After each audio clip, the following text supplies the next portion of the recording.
এই শিবিরের কাছে যাতে আসতে না পারে সেই জন্য বলা হয় হাত কাটা রক কাটা। কার রক কাটছে দেখা?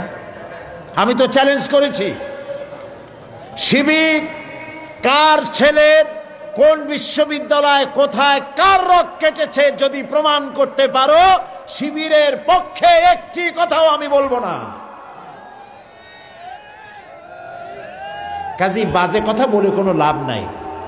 এই সব কথা বলে ইসলামী আন্দোলনকে ঠেকানো যাবে না। ঠেকানো যাবে না। যতই এই যে 15 দল 20 দল 22 দল একসাথে হচ্ছে না ভাই, বড় বড় এক একটা শূন্য, 0 + 0 + 0 + 0 from Khulna to Dhaka equal to কত?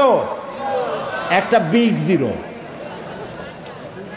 এই সব বামেদের নেতারা, যত নেতা আছে, আমি চ্যালেঞ্জ করলাম, নিজের জন্মভূমিতেও যদি দাঁড়ায় 100% জামানত বাজেয়াপ্ত হবে, একটাও পার্লামেন্টের সদস্য হতে পারবে না।